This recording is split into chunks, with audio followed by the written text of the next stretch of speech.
Clare Crawley. She is here with us this morning. She was part of one of the most jaw-dropping final conversations in Bachelor history.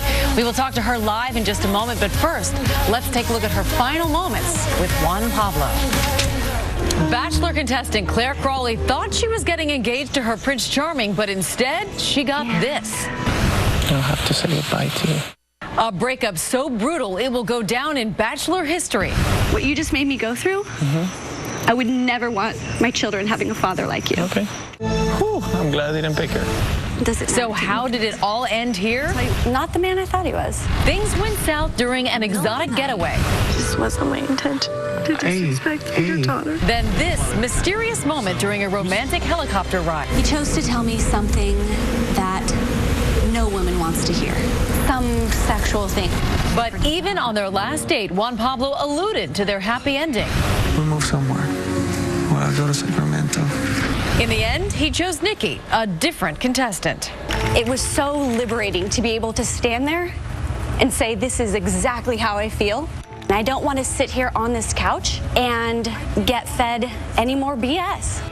Where's that man? And guess what? This is a BS-free zone. We have Claire with us this morning. Thanks for being with us. So tell me, how are you doing? I mean, obviously it's been months since you were in St. Lucia, but just a week has passed since the entire world saw your two-handed push. How are you feeling? How are you doing? I actually feel amazing. It feels so good to finally have it out in the open and to not have to hide how I feel. Yeah, well, you definitely didn't hide it on television. We saw it in the tape piece, but I want to play it again, that moment when Juan Pablo said he wasn't choosing you. Let's take a watch. I'll have to say goodbye to you.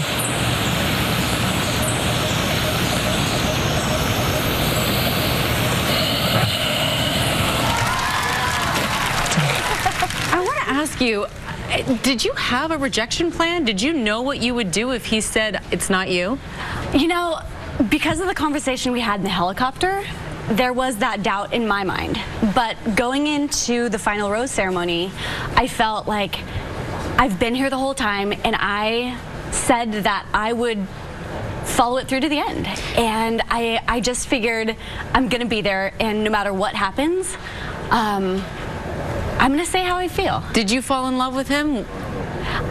I think I was definitely falling in love with him. It's a huge step for me to say, I love you. And I hadn't said it in over 10 years.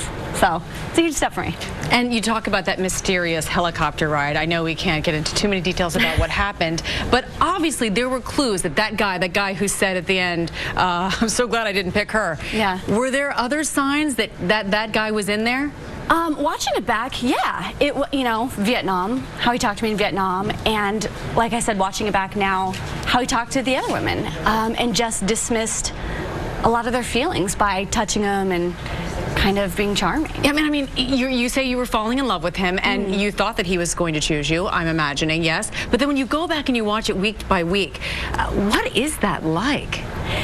It's a little surreal because it still doesn't feel like that's me. I'm still just Claire from Sacramento. So watching that's a little strange, but also it's that feeling to be able to be the fly on the wall and to know, like, okay, that's what happened there. You know, it makes sense. You know, Juan Pablo wrote a blog entry for People magazine where he said he was misunderstood, misrepresented, and misjudged on the show in the media. Any truth to that? As short of a time period that we get to see on TV, I think your true personality kind of comes through in the end. And I think mine did, and I think his did as well. Yours did for sure. Why did you start to fall in love with him? What were the good things about Juan Pablo? Because obviously you did have real feelings for him. We're talking about him now because we see the aftermath. But who was the man who you fell in love with? I thought he was a man that was very proud to be an amazing father and that loved his daughter a lot, or loves his daughter a lot. I thought he was very charming. I thought, coming from his cultural background, my family had a similar thing going on. Why don't you think he chose you in the end? You know, I don't know. And like I told him, it doesn't really matter to me. I think it's a blessing in disguise, for sure. Because I hear that there might be a new leading man in your life now, that you did find love. I'm very happy. Which is a yes? Which is a maybe. The good thing is it's not on TV right now. So. And did you learn any lessons? I mean, do you have any regrets about displaying everything on television? And what did you learn from the experience? The greatest thing is that I have zero regrets. I went into this feeling I'm going to be 100% open and I'm going to be 100% myself, and I'm going to think about what I do, and because I thought and then acted, yep, I'm proud of that. Well, Claire, I'm sure America is applauding you as well. Thank you so much for joining us. Thank you. And we will be right back. Fantastic. It is true, like everyone's talking about the... Oh, I'm always good. GMA's Dancing with the Stars segment is brought to you by Walgreens. Visit the TV section on GoodMorningAmerica.com on Yahoo to enter the Dance Happy, Be Healthy sweepstakes presented by Walgreens. I fell in love with Shawty when I seen her on the dance floor. She was dancing sexy, pop, pop, poppin', droppin', droppin' low. Never ever has a lady hit me on the first time.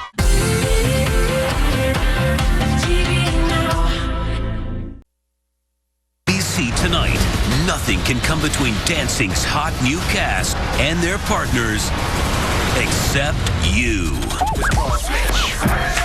For the first time, you decide who dances with who.